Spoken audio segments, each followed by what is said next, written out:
BSc presents option સ્ટ્રીટમાં આપ સૌનું સ્વાગત છે દર્શક મિત્રો। હું યોમિક આપની સાથે। ભારતીય માર્કેટ આજે જુલાઈ મહિનાની સિરીઝની શરૂઆત શાનદાર તેજી સાથે કરી રહ્યું છે। તમે જો ઓપનિંગ બાદ જ આજે સરસ ખરીદારી જોવાની છે। ઇવન સેન્સેક્સમાં પણ તમે નજર કરો તો આજે આપણને ઓલમોસ્ટ 370 થી 380 પોઈન્ટની તેજી અને 76,850 પર કારોબાર કરી રહ્યો છે। તો હવે આગળ શું કરીશું તો હવે જાણીએ। આપણી સાથે બુલ કેપિટલથી સુહાગ પટેલ જોડાયેલા છે। સુહાગ સર, સેન્સેક્સમાં 77,000નું લેવલ તમે જો બહુ મહત્વનું રહ્યું છે, ક્યારેક ઉપર ક્યારેક નીચે, પરંતુ એક અવરોધ તરીકે આપણે લેવલ જોવાનું છે, એની ઉપર ટકતું નથી। ફરીથી હવે પહેલા જે જોવા મળી રહી છે, શું લાગે છે કે આ ફરી કોન્ફિડન્સ હોય? શું વ્યૂ અહીંયા સેન્સેક્સ માટે રાખી રહ્યા છો સર? યસ, ડેફિનેટલી સેન્સેક્સનું મોમેન્ટમ પોઝિટિવ છે અને સેન્સેક્સમાં તમે જુઓ તો નીચેની બાજુ 76,500નું લેવલ અને ઇવન 76,150નું 76,150 એ મેક ઓર બ્રેક લેવલ છે। જ્યાં સુધી એની ઉપર છે સેન્સેક્સ ત્યાં સુધી તમને પોઝિટિવ મોમેન્ટમ જ રહેશે। ઉપરની બાજુ તમે જેમ કીધું એમ 77,000નું લેવલ બહુ જ ઇમ્પોર્ટન્ટ છે અને એની ઉપર ક્લોઝ આવવો જરૂરી છે।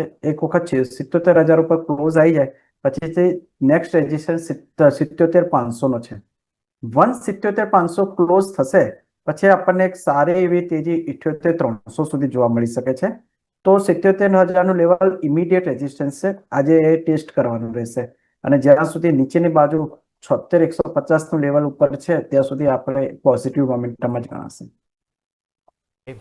તો આ લેવલ છે જેને આપણે ધ્યાન પર જરૂરથી રાખીશું। સ્ટોક સ્પેસિફિક જો વાત કરીએ તો આજના દિવસે એક ડીમાર્ટ તમે નજર કરો સર, તો અહીંયા પણ આજે આપણને વીકનેસ જોવા મળી છે અને ઓલમોસ્ટ 3% નીચે છે। 4,220 આજે લો પણ બનાવે છે। બીએસસી ઉપર અત્યારે હું નજર કરું તો 4,253 આજુબાજુ કારોબાર કરી રહ્યો છે।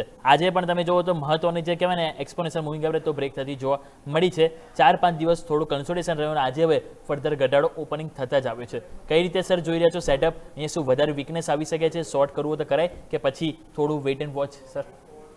ડેફિનેટલી વેટ એન્ડ વોચ કરો, કેમ કે ડીમાર્ટમાં નીચેથી એક બાઇંગ આવી છે અને અત્યારે સ્ટોક્સમાં લગભગ એક સમયે સ્ટોક્સ 4220ની 4225 પાસે આવી ગયો હતો અને અત્યારે સ્ટોક્સમાં નીચેથી 50 રૂપિયાનું બાઇંગ આવ્યું છે। તો જ્યાં સુધી સ્ટોક્સ 4240ની નીચે ક્લોઝ નથી થતો ત્યાં સુધી શોર્ટ ના કરી શકાય, એટલે વેટ એન્ડ વોચ કરો। નથી બની રહી, થોડું વેઇટ એન્ડ વોચ કરી લઈએ। નેક્સ્ટ કાઉન્ટર વાત કરીએ તો આજે મોમેન્ટમમાં તમે જુઓ તો આપણને ખાસ કરીને જોવા મળી રહ્યું છે તો એ છે ઓટો સેક્ટર। ઓટોમાં તમે જો સરસ ખરીદારી જોવા મળી છે।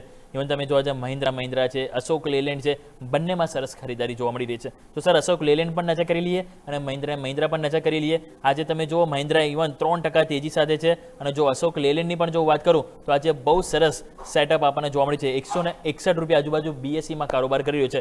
ક્યાંક ને ક્યાંક ઇનસાઇડ બારનું કહેવાય ને બ્રેકઆઉટ આપવાની તૈયારી જોવા મળી રહી છે। લાગે છે કે સેટઅપ પોઝિટિવ અહીંયાથી જોવા મળે સર? યસ, અશોક લેલેન્ડની અંદર સેટઅપ પોઝિટિવ છે, પરંતુ 161નું લેવલ છે એ બહુ સ્ટ્રોંગ છે। લગભગ તમે જુઓ તો જૂન મહિનામાં પણ આપણે 3-4 વખત આ લેવલ તોડીને એના ઉપર ક્લોઝ કરવાનું ટ્રાય કર્યો હતો, પરંતુ હજી સુધી એ તૂટ્યું નથી।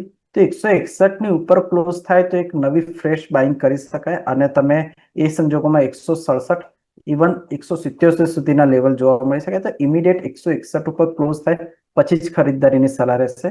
એઝ પર એઝ એમએનએમની વાત કરો તો એમએનએમમાં પણ આજે પોઝિટિવ મોમેન્ટમ જ છે, પરંતુ 3182ની પાસે એક બહુ સ્ટ્રોંગ રેઝિસ્ટન્સ છે અને અત્યારે લગભગ સ્ટોક એનાથી 20 રૂપિયા નીચે જ છે। એટલે હાલ હવે ઓલરેડી સ્ટોક્સ વધી ગયો છે, તો રિસ્ક રિવોર્ડ રેશિયો એટલા ફેવરેબલ નથી એટલે હાલ પૂરતું અવોઇડ કરવાની સલાહ રહેશે।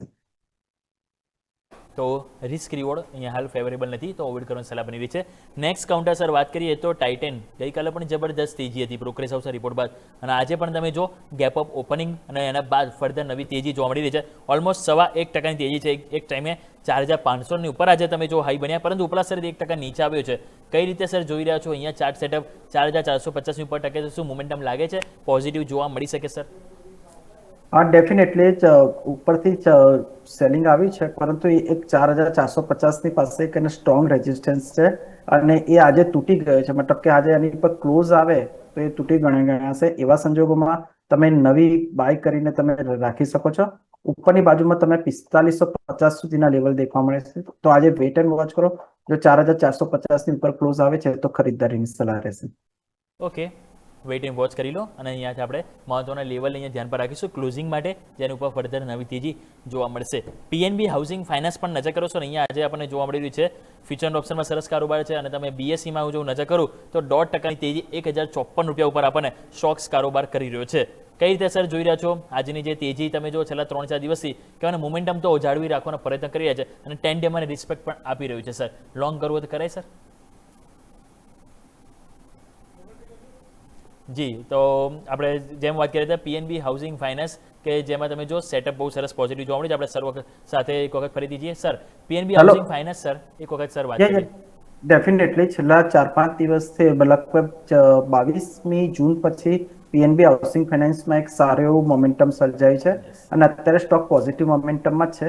તો કોઈ લેવો હોય તો આ લેવલ પર લઈ શકે છે અને તમને આવનારા દિવસોમાં 1100ના લેવલ પણ તમને જોવા મળી શકે છે.